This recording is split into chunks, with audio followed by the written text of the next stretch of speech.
Nah, Wahabi gak punya keistimewaan jihad atau penyebaran Islam. Gimana Wahabi? Kata para ulama, orang-orang di luar Ahlus Sunnah wal Jamaah, seperti orang-orang Khawarij.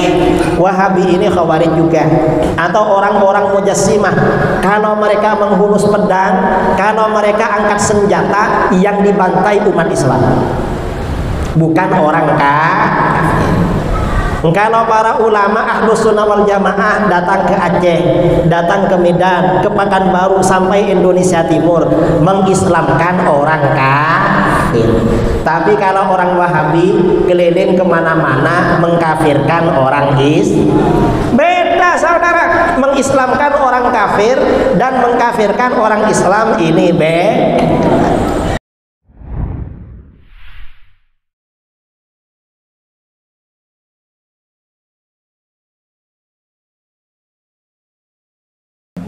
Ciri-ciri Khawarij, kemudian Salafi itu Khawarij atau bukan. Untuk Khawarij itu sebenarnya ciri-cirinya banyak, tetapi secara garis besar ciri-cirinya bisa kita kenali. Pertama, ciri-ciri Khawarij itu adalah khuruj minas sultan, membangkang kepada penguasa, kepada pemerintah. Yang kedua, ciri-ciri Khawarij itu pertama tadi tidak taat kepada penguasa yang sah. Yang kedua, mereka menyatakan bahwasanya pelaku dosa besar itu dianggap keluar dari Islam. Kemudian yang ketiga, mudah memfatwakan halal darah kaum muslimin. Maka ini ciri Khawarij. Dan Khawarij ini memang yang mengatasnamakan diri Khawarij tidak ada, tapi paham Khawarij itu sampai hari ini masih ada. Dan betapa banyak orang yang mudah untuk menganggap penguasa tidak boleh untuk ditaati karena dianggap sebagai taghut atau ansarut taghut misalnya. Maka akidah Ahlus Sunnah itu mengajarkan kepada kita selama pemimpinnya adalah pemimpin muslim, itu kita wajib untuk mentaati dalam perkara yang baik. Innamat ta'atu fil ma'ruf, sesungguhnya ketaatan itu dalam perkara yang baik. Dulu di zaman Nabi juga ada salah seorang yang namanya Dzul Khuwaisirah, itu menganggap Nabi tidak adil. Wahai Nabi Allah, bersikaplah adil, ittaqillah, bertakwalah kepada Allah. Jadi Nabi sebagai pemimpin masih disuruh adil dan disuruh bertakwa kepada Allah. Itulah orang Khawarij. Jadi tidak taat kepada penguasa karena dianggap penguasanya tidak adil. Maka itu cirinya.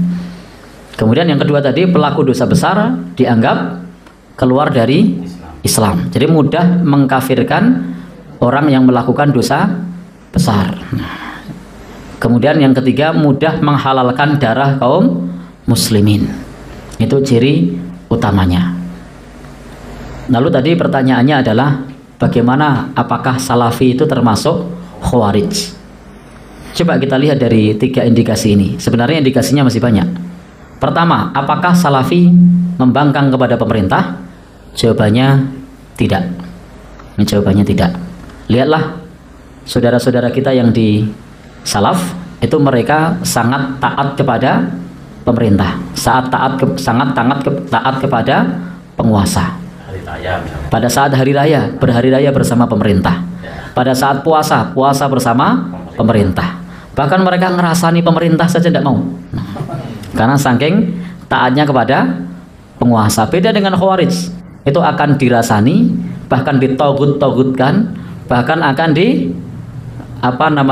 jelek-jelekan, dikuliti, dibuka aibnya. Sementara Salaf itu tidak menguliti penguasa, tidak menguliti pemerintah, tidak membuka aibnya, bahkan mereka mendoakan penguasa, sehingga tidak masuk dari kategori yang pertama. Yang kedua, mengkafirkan pelaku dosa besar. Menurut mereka pelaku dosa besar tidak kafir, tapi melakukan kefasikan, tidak keluar dari Islam, sehingga tidak masuk kategori sebagai paham Khawarij. Yang ketiga, menghalalkan darah kaum muslimin. Mereka tidak memerangi darah kaum muslimin. Bahkan jika penguasa melakukan kemaksiatan, mereka tidak akan memerangi. Kenapa? Karena penguasanya masih menjalankan sholat. Nah, jadi ketika masih menjalankan sholat, itu tidak akan dihukumi sebagai orang yang halal darahnya.